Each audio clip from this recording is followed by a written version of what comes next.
quite a well-known one. Yeah. And I'm probably going to get the girl's name right, but he comes home drunk one day. I think it's Clementine says to him, "Winston, you're drunk." He says, "Clementine, you're ugly. Oh no, that. And tomorrow I'll be sober." Do you know the truth I, of that one? yeah, it's true. It did happen. It wasn't Clementine. It was Bessie Braddock, the Labour MP for Liverpool. Bessie Braddock. I need to write this down. And she's a rather stout, fitting woman, and said, "The honourable member should know what dirty dogs do to palings." He was very... James, you were in the RAF in 1937. Yeah. You joined up. Yeah, 36. Yes, I did my elementary training school in October 36, and I joined the Royal Air Force in 1937 in January, and I was did the course at Uxbridge, just a bit of drill, which was a child's play as I'd been in the cadet corps at school, and then went on to the flying training school course at Digby in January. What was the mood like in the Air Force at that time with respect to the possibility or the likelihood of a coming war with Never occurred to us. Germany? We didn't discuss it. It was just a jolly good flying club. We had good, terrific morale. We were very well fed, very comfortable messes. In the days when you had a batman and walked down to dinner in a mess kit every night with a waiter helping to everything, and it was a very, very pleasant life.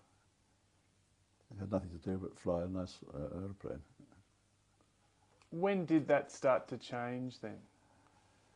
Well, not till just before the war started, really. It started to ginger up in about,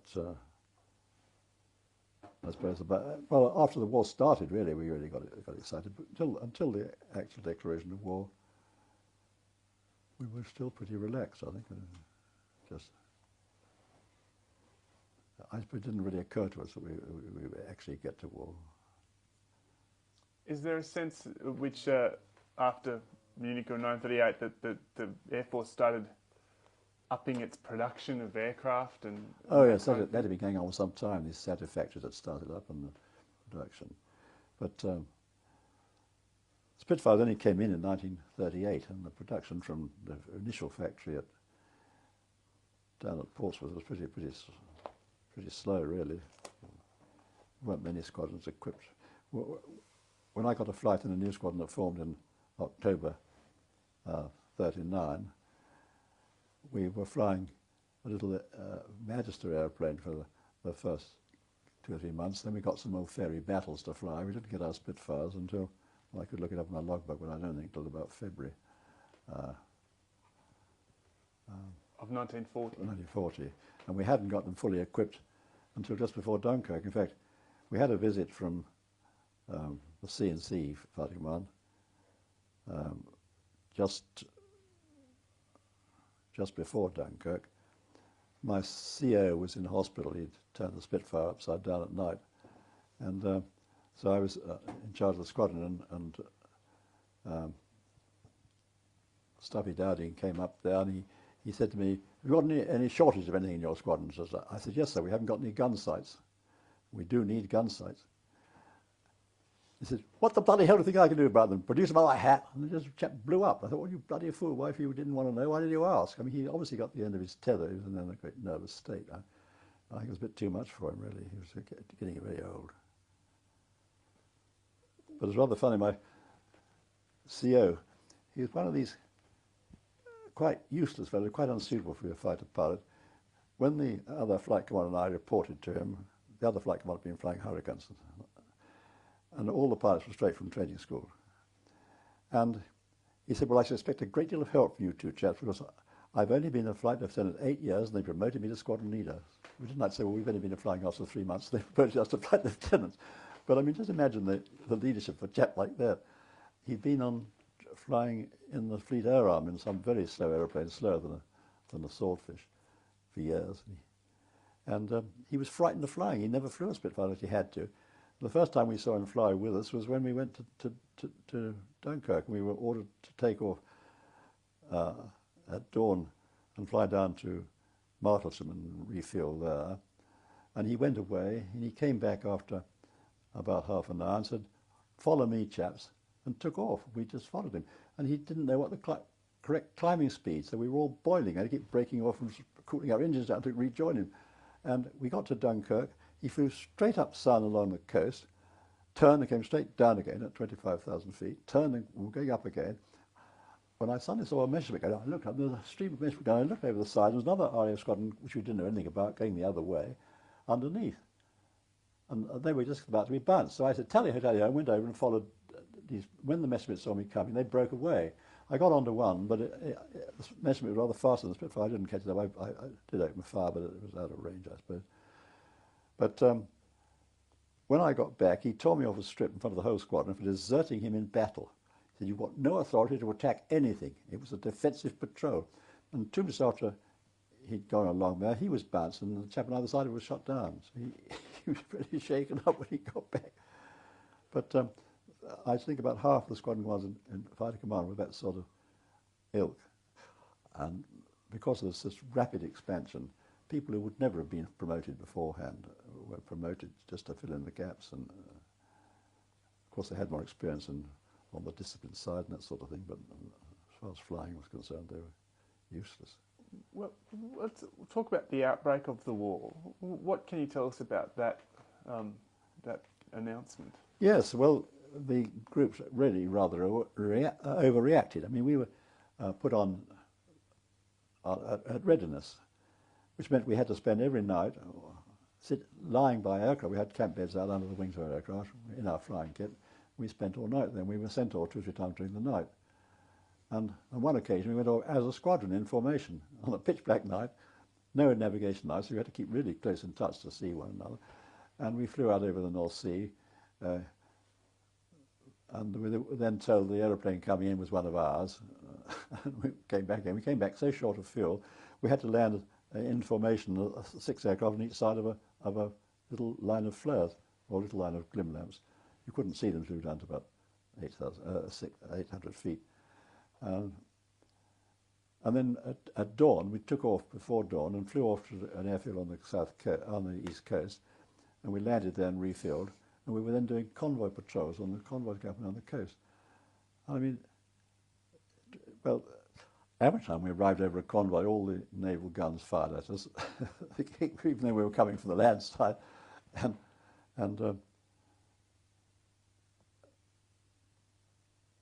by the time a month was up, we were almost exhausted from all this activity, which was completely unnecessary. I don't know what they were thinking about. I suppose they were nervous and overreacting.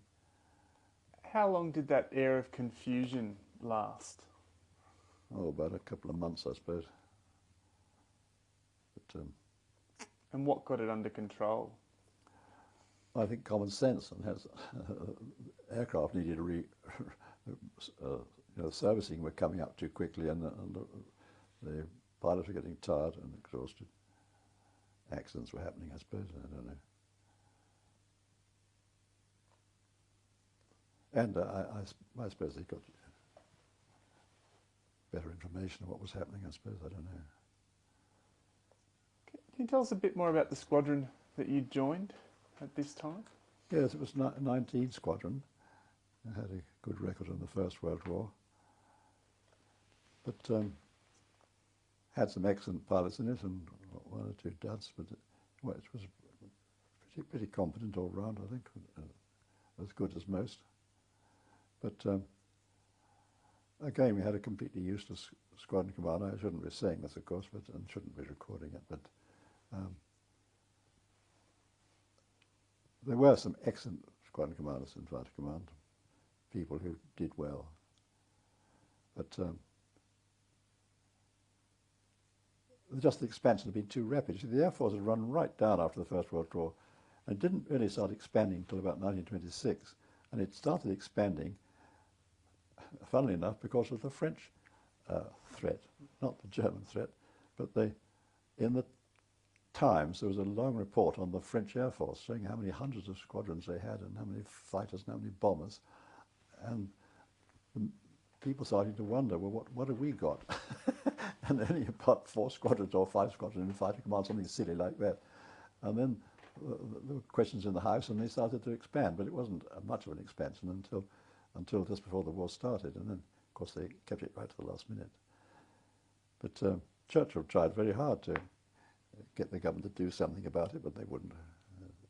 Spending money, which they wanted to spend on popular things, which to get them voted in at the next election. And I was there when the news came through about the sinking of the Prince of Wales and Repulse, and that was very interesting. We were watching a film in the Long Gallery at Chequers when the call came through from the central office, and the film was stopped, and Churchill went to the phone, and it was to say that the Prince of Wales and Repulse had been sunk. And this absolutely rocked the chiefs. Well, only the Air Force and Army chiefs were there every weekend. The Air Force chief never came down for the weekends. I don't know why. Perhaps he was too busy with current operations. But Allenbrook was saying, well, what can the Army be expected to do now? And the Admiral was saying, well, now they can cut off our supplies, and Singapore's lost. You can't hold a base overseas without a supply line. You can't keep an army out in the field without a constant supply of ammunition and food and fuel for their vehicles and so forth. And you can't keep an air force in the field unless you have thousands of gallons of fuel coming in every day. I mean, one air force station could use 100,000 gallons a day of fuel, and that needs a tanker coming in every day. Well, there's small tankers, of course.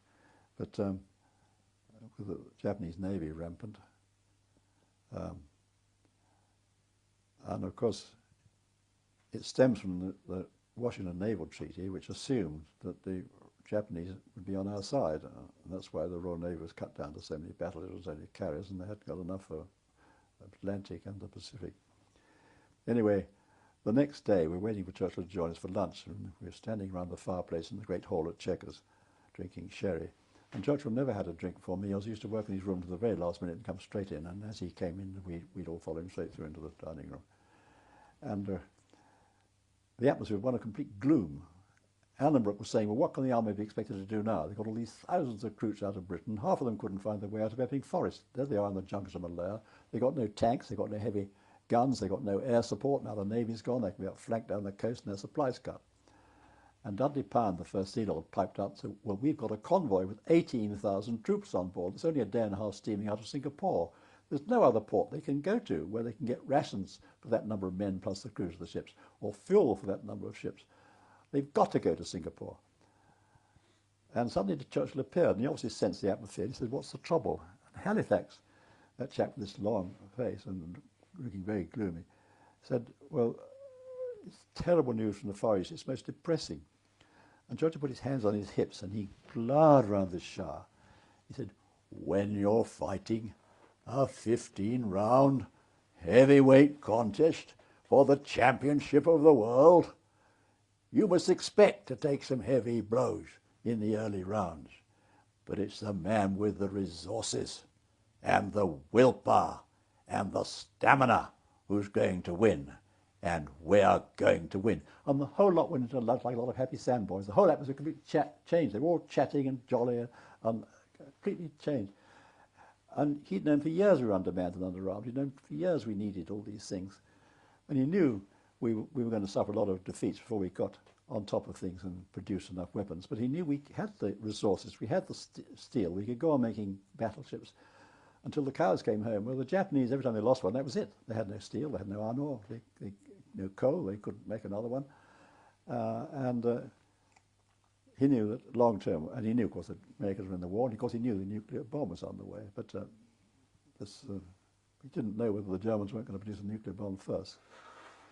And that's another interesting thing. I was down in Cape Town for the 50th anniversary of the Royal Air Force formation, when I was Defence Attaché in Pretoria, and there was a big dinner there run by the RAF Association, and there were about 8 air officers among the guests, ex-RAF, including Bomber Harris. And when he spoke, he said that one of the things that they wanted to find out when the war finished was why the Germans didn't produce the atomic bomb first.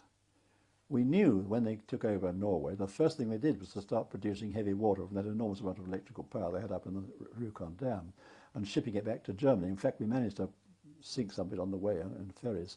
But we found after the war, according to Bert Harris, that they'd started up a nuclear bomb development unit in the Ruhr.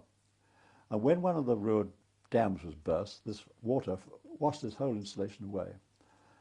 And they rebuilt it in Hanover. And they just got going in Hanover when they were bombed out of Hanover, again completely by chance. And they moved to Dresden. They thought, that's pretty safe in Dresden. There's got no targets there, and no industries, nothing. But when Stalin was starting his big attack through the Ukraine, he begged Churchill to bomb certain big railway junctions through which the German reinforcements would have to come. And one of them was Dresden. And that's why Dresden was bombed. But it's interesting to think what might have happened if that bombing of that dam hadn't washed that installation away. They might well have produced a bomb first. First one would have dropped on London. They had some excellent nuclear physicists. One of them had been a very close friend of Niels Bohr, the top Danish, in fact the top world nuclear physicist at the time. Whether he was still friendly after they'd taken over Denmark, I don't know, but they certainly had all the advice they needed to produce a bomb. And the first one would have dropped on London, that would have been the end of the war. So it's another. Just taking you back to the early days of that war, and you mentioned the confusion and the ill-preparedness. Yeah. How prepared were you? You were promoted to squadron leader at that time? Flight lieutenant. Flight lieutenant. How prepared were you to be doing what you were doing? Oh, I was pretty confident. I mean, I was training young, inexperienced pilots, and we got the whole lot trained without an accident on Spitfires. And the first accident we had was my undoing. I had a sergeant pilot who'd gone through an operational training unit, which was the first pilot that I'd ever seen, because they didn't just start with these operational training units. And he got about 16 hours flying on Spitfires. And I sent him off to fly a Spitfire from Wittering, and he landed downwind, downhill, went across the road and wrote off a Spitfire. And the squad car to blame me for not making him walk around the airfield to have a look at it before he'd taken off. Well, I can't see it could possibly make any difference. I mean, walking around an airfield of that size would take him a couple of hours. And it was normal practice in the First World War to make pilots walk around the airfield, because the airfields were very small and the aircraft landed quite short distances and came in quite steeply, and they wanted to know where all the trees were and all that sort of thing. But on a modern airfield with runways and things, it's absolutely ludicrous. But with the pilots we got straight from training school, they were all managed to transfer onto Spitfires. Well, we've had managed to start with in ferry battles and then onto Spitfires, and no problems at all. They were all excellent. There were plenty of Australians among them, and New Zealanders, 3 New Zealanders, and all excellent. What was the best thing about the Spitfire? Why was it so much better than the airplanes that you'd seen before? Well, it was more than 100 miles an hour faster for a start. It had wonderful controls, wonderful handling. You just felt it was part of you. You just felt like a swallow flying around. You moved and it went with you everywhere. And it was so simple compared to most aeroplanes. You just put the fuel on, that was it. You forget it. Whereas in a Hurricane, you had to take off on a gravity tank, and then when you were airborne, switch over to the main tank. If you forgot to do that, suddenly the engine would stop after 40 minutes because you'd run out of fuel on the top tank, and you had all this worrying things to think about. Whereas on a Spitfire, you had none of that. Just put the fuel on, and you were all. And the only disadvantage of Spitfires had this very long, flat nose in front of you. So when you were following someone around in a turn, it would disappear under your nose. When you were standing still there, you couldn't see it anymore. Whereas on a Hurricane, you were sitting higher up, you could have a better view. A Hurricane was possibly a better gun platform, but the performance was so inferior. What other problems did that nose cause on the Spitfire? Well, taxiing, you couldn't see in front of you. You had to keep moving your nose to see what was in front of you all the time. So you were taxiing down a perimeter track, you were doing this all the time to see where you were going. But, of course, to start with, as grass airfields, it didn't bother us at all. Any other problems with the aircraft, or the Mark 1 aircraft? No, they were very reliable. The engines were good and reliable. We had very little trouble with them.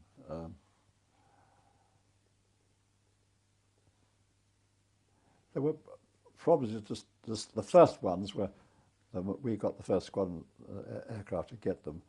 They had a wooden propeller, which was very light.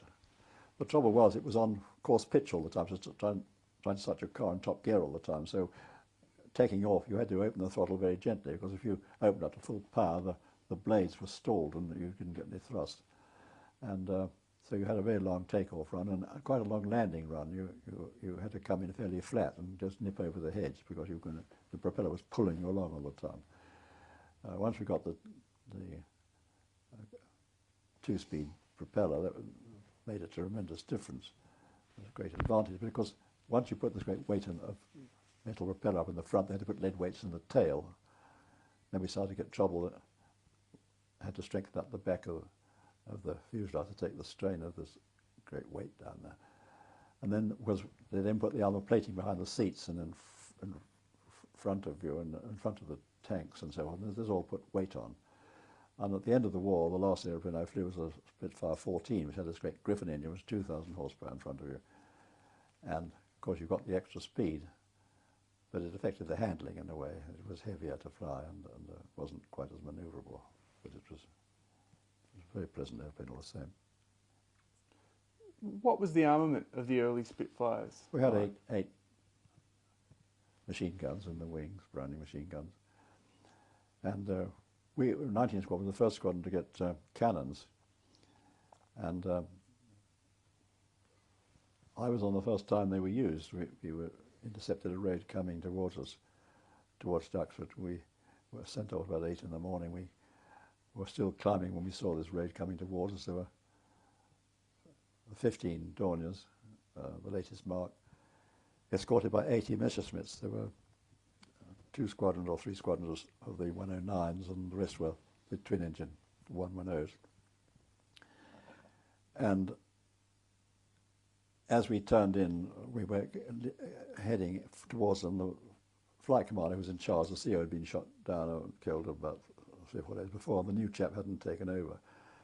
And so the flight commander was leading us, and he ordered the last 3 aircraft to climb up and try to distract the fighters while we attacked the bombers. And we did what was called a fighter command number 1 attack, which was what we practiced before the war, where each section of fighters went into line astern and turned in, so we all turned in together behind 3 bombers, so that simultaneously 9 aircraft went in behind 9 bombers.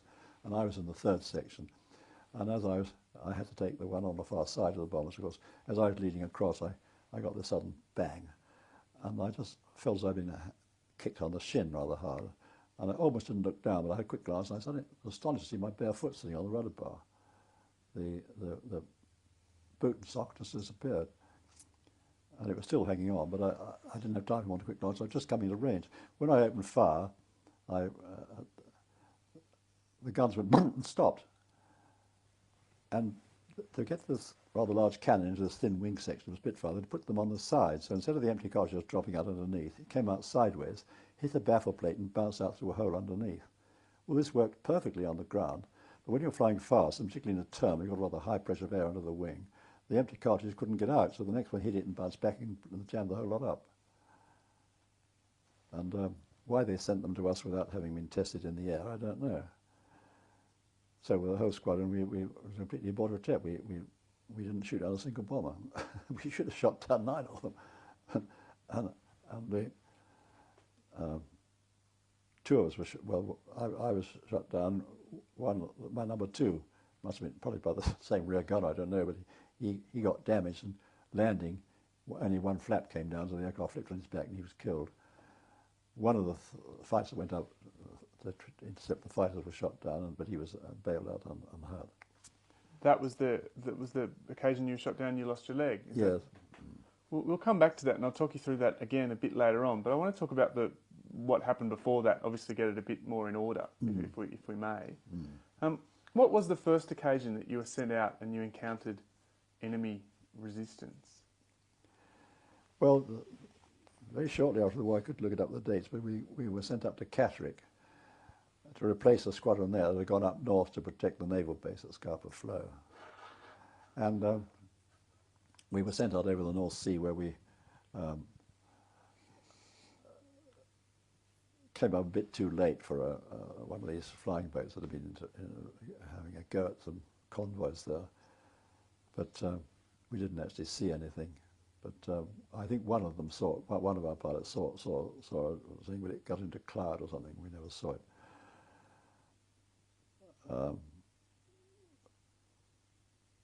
When I was in this new squadron, we were sent off to intercept something over the coast, but we didn't actually intercept anything. We didn't see it, and we never discovered what happened.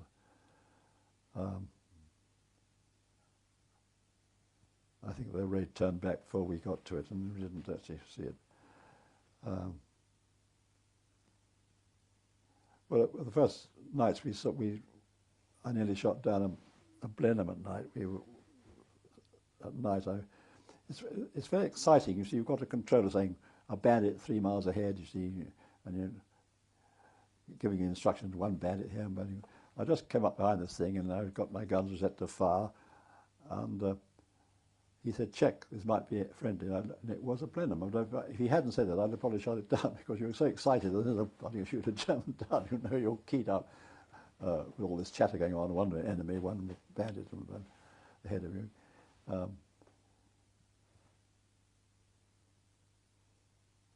How much of a problem was that, encountering your own aircraft, and how heavy was the traffic in the sky after the war started? In what? How many aircraft were in the air? Was it often a problem that you might encounter your own? Oh, you very rarely had your own. There were different aircraft a day that we went in for servicing and so on. Well, you might keep the same one for a week, but perhaps if I mean, your Allied Blenheims, for example, there were obviously a lot of other aircraft in the air at the time. That's right. One Canadian squadron shot down, I think, 13 aircraft before they shot down a German. They were all English, had Ansons and things off the coast that they didn't recognise. Again, it's the way you get hyped up by the controller. So, of course, the controller's all excited. You see, they see the blip on the scene, and you're coming up behind it. They're getting excited too, and it all comes through to the pilot. This excitement that you're just about to shoot something down. Can you just explain how that worked with the controllers and the role that they played? Yes, because they were just as inexperienced as we were to start with. It took them a bit of a time, and they tended to keep you on the ground too long, because there's always this stupid theory that the enemy might send a big raid in and then go out again, and then when you roll on the ground refueling, they come back again. But it overlooks the fact that if they'd come in, they've got to go back and refuel too, so it would take just as long. Their fighter escorts particularly were very short of fuel by the time they got home. They couldn't fool about in the air, hovering about or playing feints and coming back again. Some they'd all got down and refueled and taken off again. You'd have had plenty of time. Anyway, a Spitfire could stay in the air for 2 hours if it was kept on economical flying. But it seemed to be the case. So what did the controllers do? Can you just talk me through their job? And what Well, they set up in this control tower, looking down on a large table with the position of your own aircraft and the enemy aircraft marking on them and being moved along by WAFs all the time. So it was quite exciting watching it going on, and the controller set up there, and he had to decide when to scramble his aircraft and when to intercept. The trouble was you weren't quite sure how many there were in the raid to start with. It was difficult to determine exactly how many from the radar plots. It took a bit of experience. But by the time they got over the coast, because you had the observer corps counting them up with binoculars, and they usually get pretty accurate. Not always accurate on height.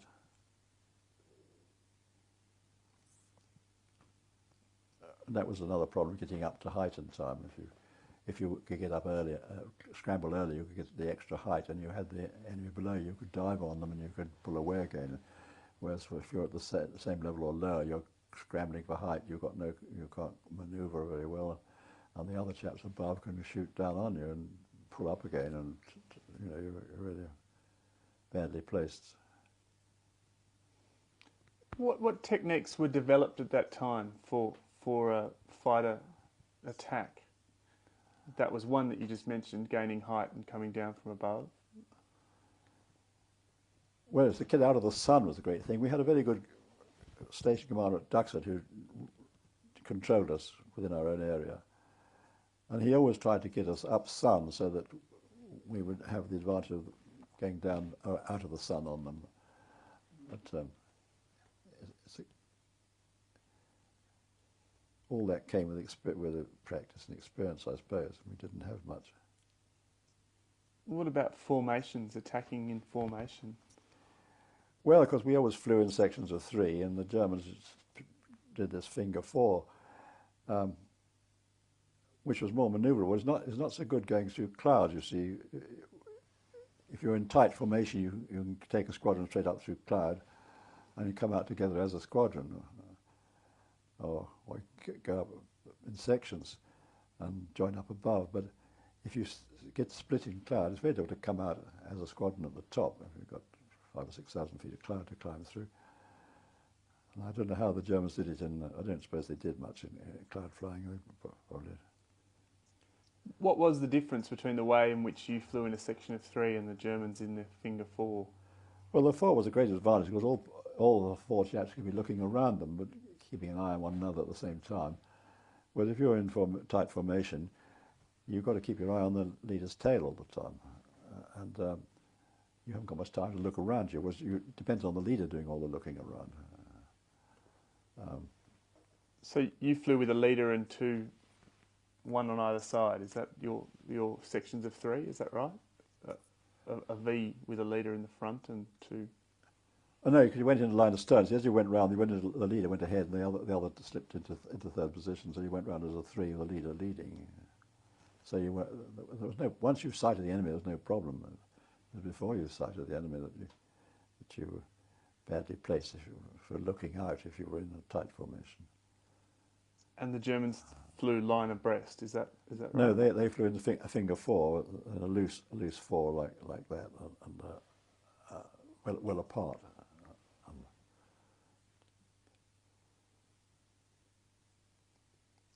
Were you able to adjust to the requirements and specifications of the new aircraft in flying in formation? Or was it? Oh yes, it wasn't difficult at all. One of the things we were very good at was formation and formation aerobatics and that sort of thing. We could do that very well, but we were never taught to shoot. We went to practice camp once a year for about a week, and in that time you had about 3 goes at firing at a target on the sand, and about 3 goes at firing at a flag pulled along behind a wapiti at 80 knots. And what use that was, I can't imagine. I mean, when you go to attack an aircraft that's going at 300 miles an hour.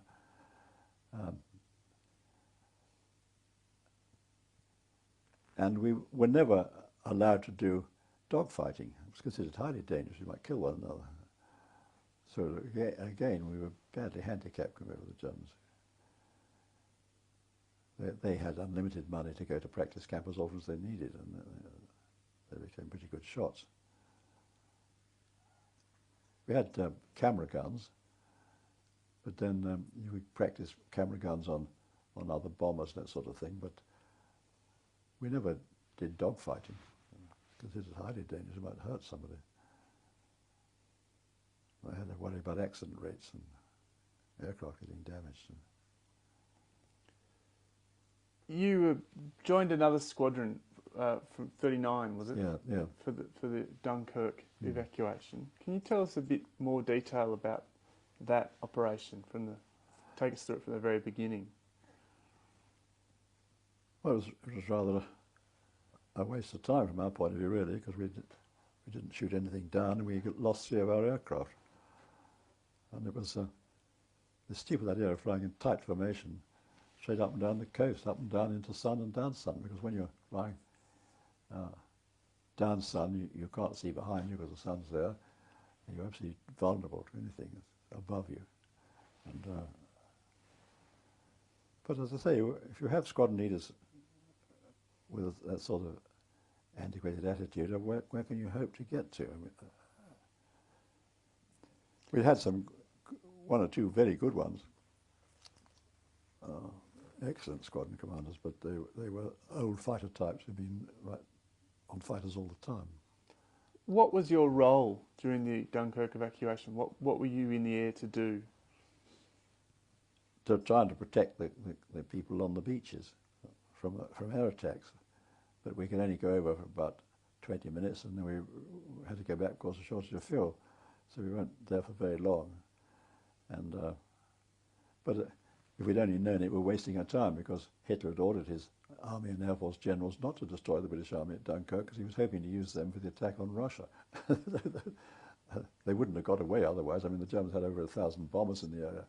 They could have reduced the whole of Dunkirk town and the whole of the beaches to one massive overlapping bomb craters if they'd wanted to. But they didn't want to. Can you describe that scene, what it looked like on the beaches? Well, we were up at 25,000 feet, so I call that got a bit lower coming back. Well, one had an immediate impression of that enormous amount of fuel burning, pouring black smoke everywhere. The beach was black with people, and there was shipping going to and fro all the time, but one didn't have much time for looking at that. I was looking for other aircraft, and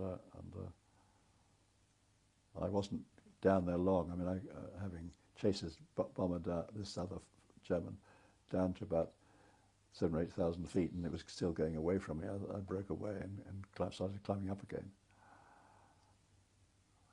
But you could see Dunkirk smoke from miles away. I may have told you that when I was in hospital with this army captain of the Royal Engineers, he had a long bind because his last job in Dunkirk was to destroy all that oil. And he went around blowing up all those big oil tanks all over the place. When he got back to England, they wouldn't give him 4 gallons of fuel to go and leave with. He wanted to get some coupons, they wouldn't give him it. He was terribly incensed. What about the flotilla? What did you see of that? Well, that height you really couldn't see anything. Well, we could see shipping going up and down, but you couldn't see what they were. One was too busy looking around, rather trying to find something to shoot down. I'll make sure you weren't shot down yourself. And what was in the sky? You mentioned there were other RAF squadrons. We didn't know, but I only saw this one squadron going along in tight formation, 12 aircraft in Bunelis, big formation. I'm just about to be bounced, but these missiles coming down like this on them. But the best bit saw me and my chaps coming down after them, and they broke away. So perhaps we did some good. But it was so extraordinary not to have any briefing. You'd have thought for an attack like that, we'd be all taken into control room, and the place would be explained what was going on and what was happening.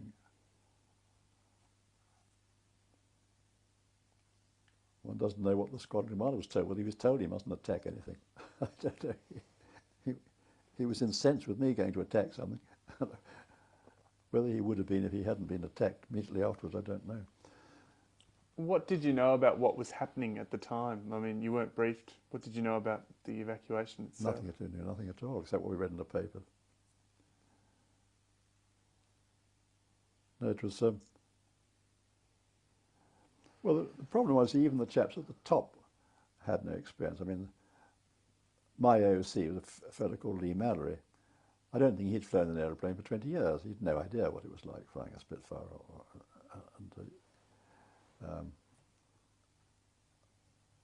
Yet he was the chap who made decisions at the top. And the chap in the 11 group, at least he flew Hurricanes around and knew what was happening as far as the air is concerned. What happened when you got back and the CO tore strips off you for attacking? What did you do at that stage? When what? When you were disciplined for breaking formation and attacking. What did you do?